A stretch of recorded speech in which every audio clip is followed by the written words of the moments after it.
Hi everyone. I just got a few relatively simple things to share just from my experience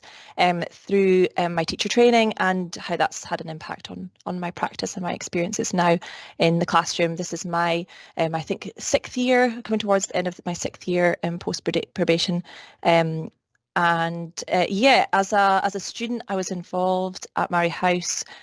with the Read Write Count project. I took part in a couple of initial meetings with Gail and the team, and then got stuck into a Read Write Count session at a local primary school with a family learning worker. And it was a different school than I'd experienced my placements in, so it was quite a unique experience to be sort of parachuted into a new setting and suddenly see this workshop approach happening with parents in the room, kids very much excited to have an adult from home there learning alongside them. And I would echo a lot of what Alison was saying there about how simple that session was. It was very much about just sharing stories, sharing literacy with the families and having everybody all together for some learning in the room. And to date, I was mentioning this to Gail before, that's actually been my only experience of working alongside a family learning worker. So that in itself was a valuable thing for me to be exposed to at that stage of my career. I think as well, one of the really valuable things about being involved in the Read Write Count project for me has actually been being able to engage with the master's students who are also researching and working alongside the Murray House staff.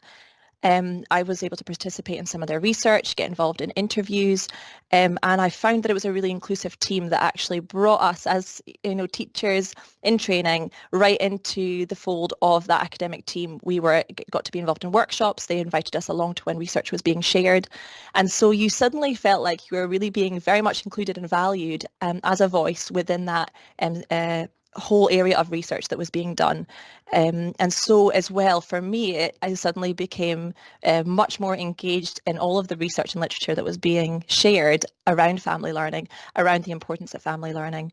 And I think of everything, that was perhaps the thing that made the biggest impact on me in terms of, going forwards into my career. I think I'm ready for the second slide now.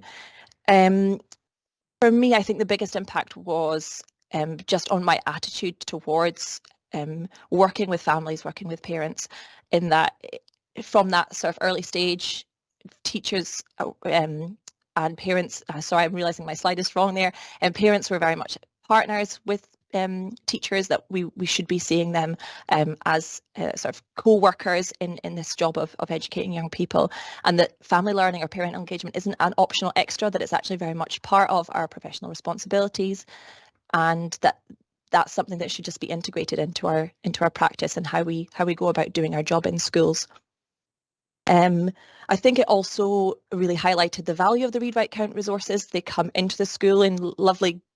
brown boxes every autumn, but actually they are so packed full of super valuable things, both for use in the classroom and for equipping families in the home. So if we can really make use of those as a resource and show our families what a brilliant resource they are, then it really is making the most of that huge investment that the government and all the other partners have made. As I mentioned before, it also made me aware of that family learning worker role, which I hadn't been exposed to in any other context. Similar to what Alison mentioned, I think that that's kind of had an influence on a whole range of family learning and parental engagement activities that I've engaged with as part of my day-to-day practice in school. And I think that's become doubly important with it in the context of having gone through COVID, because suddenly family learning and parental engagement was no longer a sort of distant thing or something that just gets mentioned every once in a while. It became a day-to-day thing that we really needed to tackle and deal with. And I think it's had both positive and negative impacts in my setting on the ways that we engage with parents. I think in some ways it's pushed some parents away in that they sort of see school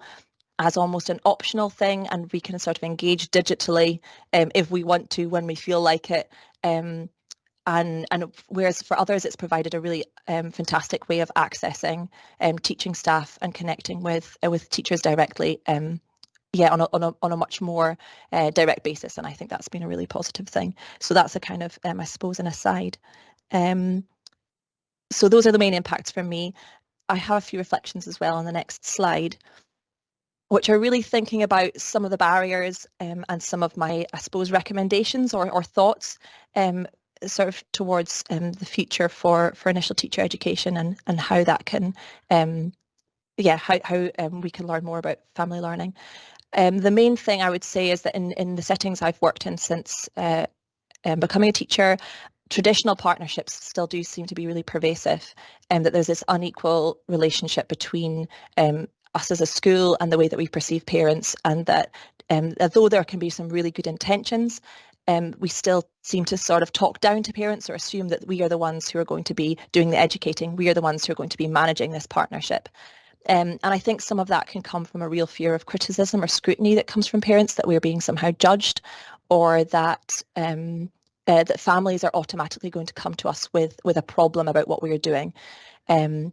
And Alison's already touched on this as well, but we can find, even when there's that genuine desire to connect with families, that we don't always know how to go about doing that in the best ways, and that we can find that gathering input, gathering data from parents, we can be quite limited in our approaches, and therefore we get quite limited input back as well. As I've mentioned, there does seem to be a real desire for authentic partnerships, but I think we are still very much in that area of finding out how that works. And it was interesting talking and reconnecting with Gail over the course of preparing for today, because I think that even just revisiting what the research of the team has been showing, it's so encouraging as somebody who's in classroom practice to reconnect with the literature and the research, because we can become so focused on our, local authority priorities, on our school improvement planning, and it can become almost an exercise of let's just make sure that we have this evidence or this output, and forgetting to kind of look at this as a national picture. This is something that we're all trying to tackle, and actually when we go back to that research, it can provide really helpful indicators of actually what some of those problems might be, or what's really good practice in other areas. So I think that, for schools, ongoing opportunities for engagement with the research and the literature is really vital, whether that be at a management level or in school staff, to inform how we actually start making those efforts, because I think that we do make a lot of effort for not necessarily a lot of payback.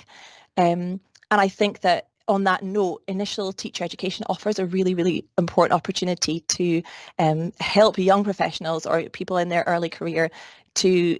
understand some of those opportunities, and to understand the ways that they can connect into that wider picture at that early stage.